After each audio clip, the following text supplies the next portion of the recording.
And what is up, guys? Technical Tinkers here. So today, kind of the final sort of stop, not the final stop, but I got the replacement print head here for the Orangestorm Giga.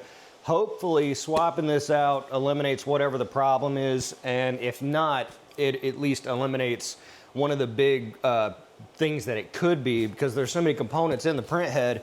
If it's not there, then it's in like one of the Z motors or software or something like that. I don't think it's in software, but could be in the Z motor or something like that.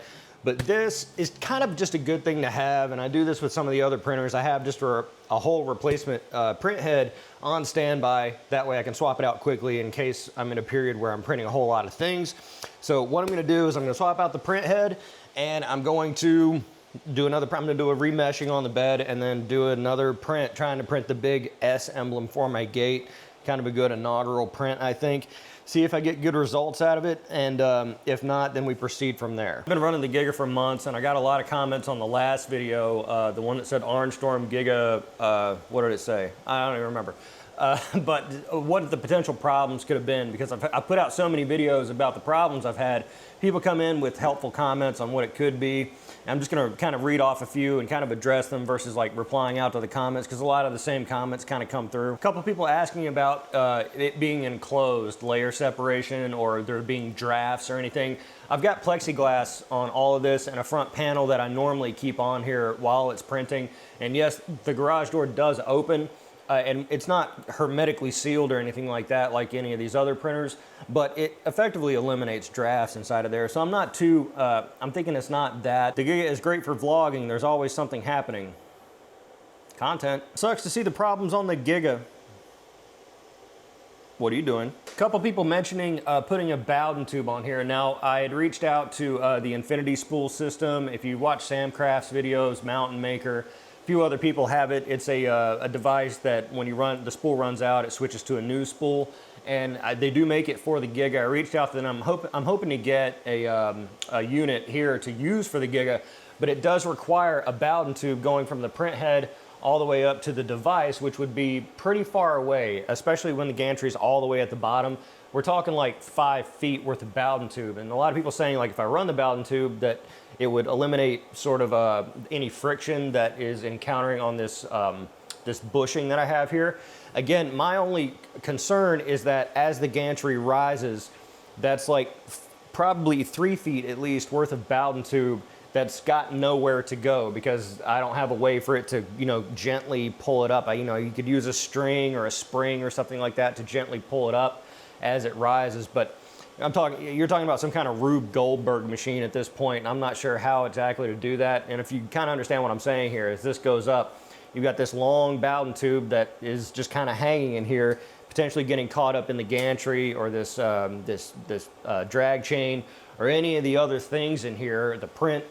So that's something I'm not sure how to work around. If you have ideas on that, that'd probably be good, because if I do get an Infinity Spool system, I'm gonna have to have a tube from the print head all the way up to the unit. I'm not exactly sure how to make that happen. Is it not possible it could fail because of lack of infill and support layers? Yes, I could eliminate a lot of issues with is just increasing the infill, increasing the wall loops, things like that.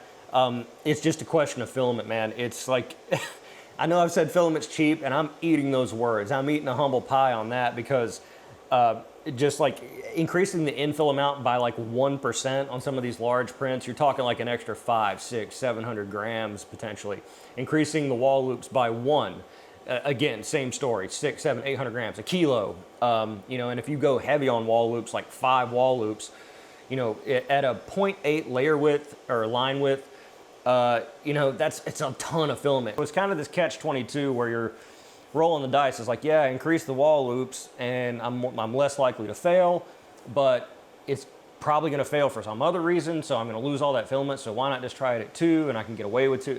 You understand? I mean, if anything, at least to understand where I'm coming from. Once my channel gets big enough to the point where I get an all-the-time filament sponsor who will just shower me and make it rain filament on me for free all the live-long day, then yeah, I'll start doing that. I'll print everything solid at that point. Someone's saying it could be the orange PLA. That's interesting. I've printed other things in orange PLA, some of the crypto shrouds.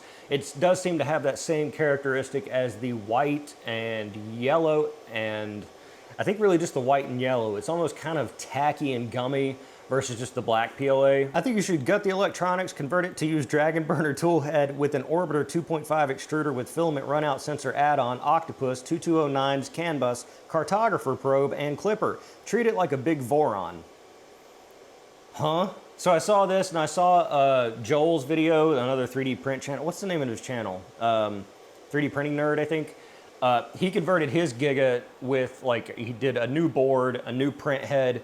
It's printing consistently and fast, and I'm like, wow, that looks great. And so I'm not ruling that out completely. If you're a fan of the channel, you know I don't like taking these things apart. I just want them to work. But for something like the Giga, it's an exhibition machine. It's an interest machine. It drives views. Maybe that's on the horizon. But I don't know where the first place to start on that. And I find a lot of these 3D printing sort of mods,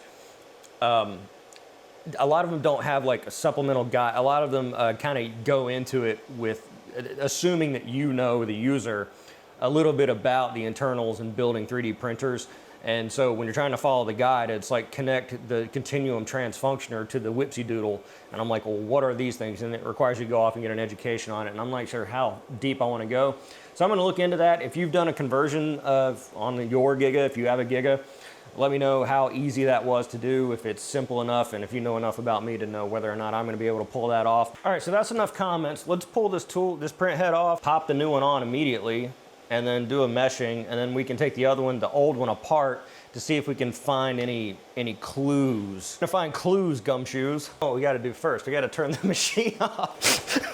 I'm not gonna do it.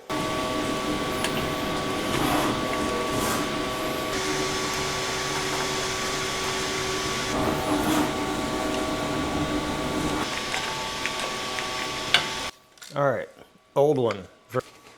All right.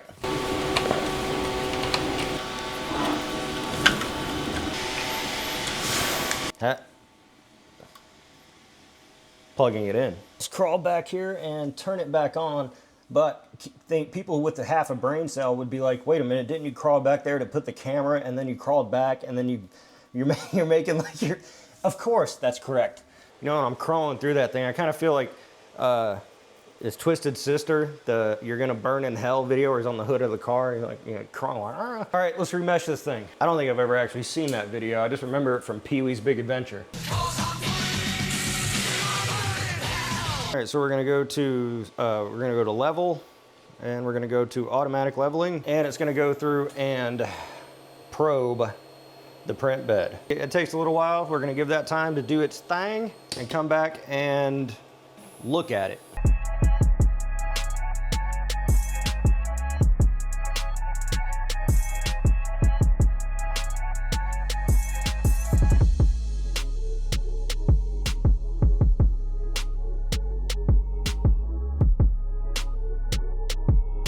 So when you get the printer, they give you like a little thin piece of metal to do this, which I've used every time, but I think I'm gonna use actual paper this time, like, you know, you do with every other printer, just to try to get a cleaner Z offset. So this is pretty, oh my God, negative 6.7 on this guy. I see.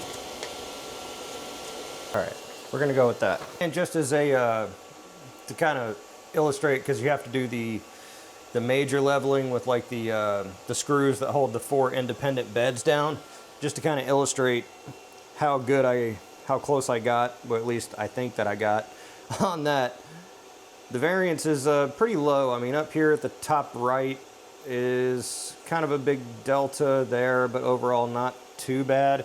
Not to the point where I think I need to go back through and do all that. So I'm gonna click saving data. All right, let's load up some filament and give it another shot.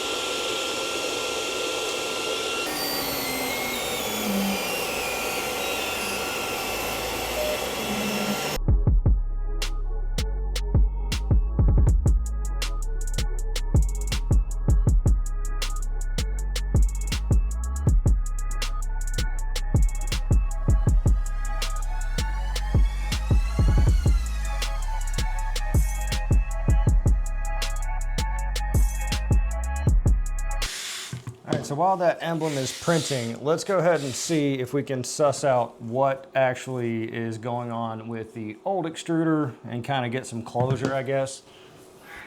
I hear you, Kat. You can see very sooty up here on top, and that's why I was thinking if, you know, if it was the gear stripping little pieces of plastic creating this soot, would it really settle on top? And I guess maybe as the gear like comes up, it would maybe deposit it up here. I guess we'll find out. All right, we're just gonna unscrew it with the lead in place.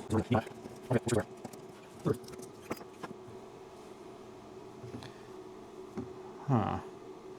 So obviously the soot, well, that might not be the soot, but whatever that is, it's ferrous.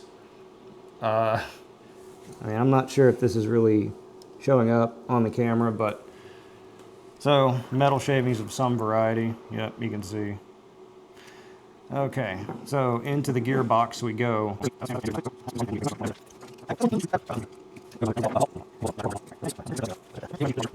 Very sooty on the inside, right where sort of the lever contacts.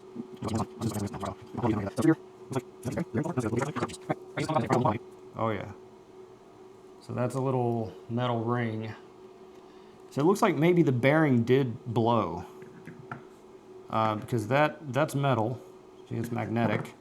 It's ultra thin and it's curved, so I'm thinking it might be part of the bearing that, yeah, because that's the inside of a, I mean, again, this is me being someone without an education, or a South Carolina public education at that.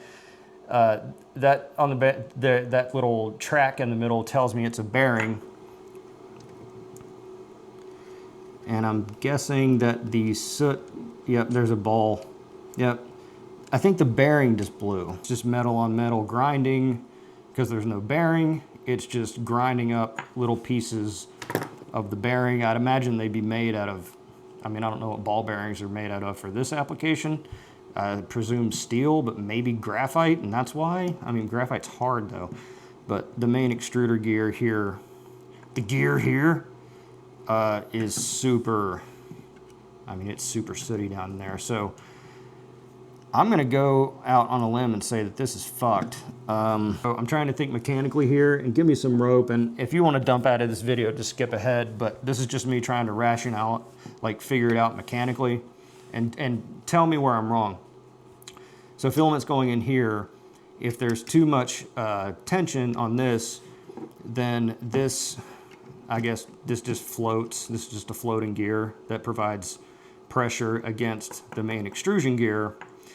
If that's putting too much pressure, then I guess at your plane, dear viewer, it would be kind of pushing, it'd be constantly pushing too much, which would rock and cause this, it'd be like this, it'd be constantly pushing it this direction, which would put force on one side of the bearing, which would eventually cause the bearing to blow out. I can't imagine a ball bearing blowing out from like this level. I mean, again, it's, you know, days of pressure, sure, but that would explain it. That's my best theory right now. Yeah, you can see the balls are all down in there. Well, there's several balls down in there. So I'm guessing all this soot is from it getting blown out. So I guess what I'll do is I'll tell Elegoo about this. I'll maybe send them this video, because I'm going to publish this video before I send the ticket. And maybe they can send me a new bearing. Hopefully they just send me a whole new print head.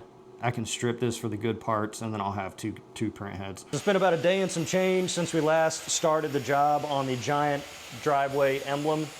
Printing beautifully. At least the printer is printing beautifully. I've had some bed adhesion issues, but I'm just letting it ride. You can see here, pretty aggressive on the lifting, but it's not impacting the rest of the print. And so I'm actually gonna let that go, because I'm printing it face down, and I'm not entirely sure that it will make a difference when I go to install it. And if it does, the one piece that seems to be the most egregious, this one here, is pretty small. I could print that piece on any of the other printers. The rest of it seems okay. So that's where we are with the Giga. Hopefully we can just get another print head out of Elegoo. Hopefully this one continues to print without issue, and we will certainly keep in mind for the future all those upgrades that, like, you know, the other YouTubers are doing on their Giga, you know, all these souped up sort of things. The only problem is, again, like I was saying, it would require sort of an advanced education on 3D printers holistically before I can really attempt that kind of thing.